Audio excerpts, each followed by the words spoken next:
Bienvenue dans le premier épisode de la web-série Comment créer une ressource pédagogique.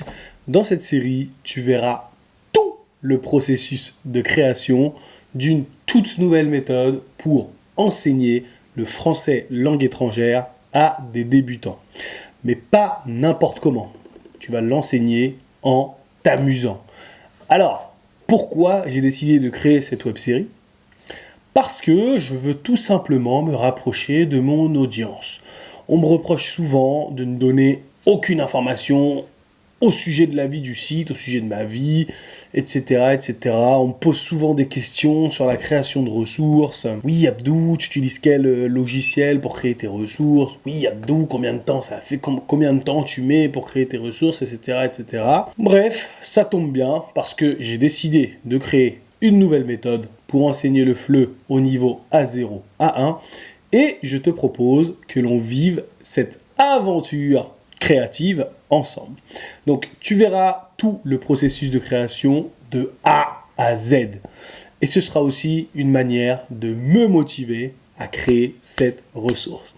C'est parti, on commence. Alors, quand tu veux créer une ressource pédagogique, la première chose à faire, c'est de définir clairement les objectifs que cette ressource te permettra d'atteindre.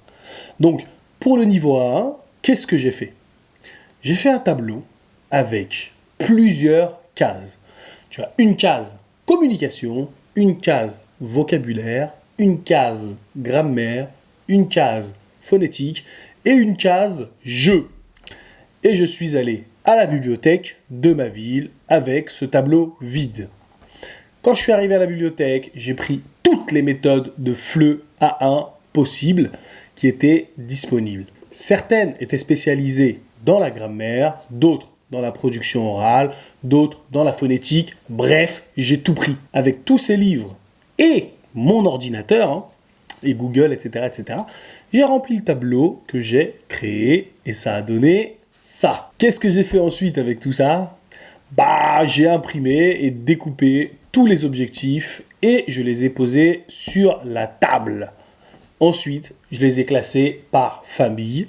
Ça a donné 12 familles, donc 12 unités didactiques pour enseigner le français au niveau débutant. Dans chaque unité, je vais devoir mettre un thème, par exemple la cuisine, je dis une bêtise. Ensuite, je vais devoir mettre des points de grammaire qui ont été visibles dans les documents déclencheurs du thème. Par exemple, dans une compréhension orale ou dans une compréhension écrite. Si tu vois que dans un texte, c'est écrit « il y a du sel », le point de grammaire suivant sera les articles partitifs. Quels sont-ils ? Pourquoi on les utilise ? Etc., etc.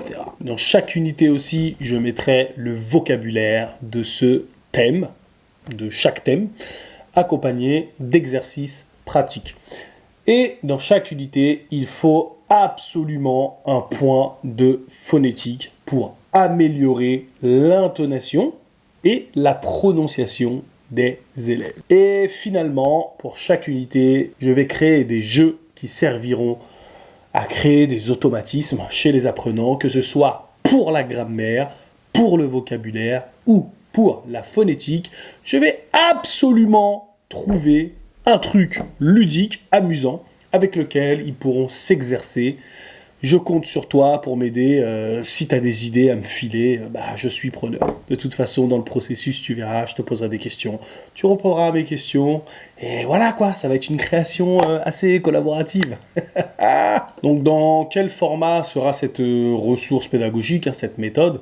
Elle sera au format PDF et PowerPoint, super beau gosse. Si tu connais Flippies, normalement tu connais les PDF, les PowerPoint, à quoi ils ressemblent, c'est top. L'unité 1 s'intitule « Bienvenue ». Dans le prochain épisode, je vais la présenter à un invité du nom de Jérémy. Il est spécialisé dans les cours en ligne et il va utiliser un outil avec moi qui s'appelle la réunion au sommet. Dans cette réunion, on verra comment adapter cette unité pour les cours de FLE en ligne. La réunion sommet est un outil que tu peux toi-même utiliser dans ton école de FLE si tu veux chercher à améliorer la manière dont vous enseignez. Ok ? C'est une sorte de jeu de cartes. Il y a à peu près 57 cartes. Et sur chaque carte, c'est écrit un domaine avec une question. Je ne t'en dis pas plus, on verra ça au prochain épisode. C'était Abdou pour le premier épisode de cette web-série. On se dit à très bientôt sur Flippies. Peace!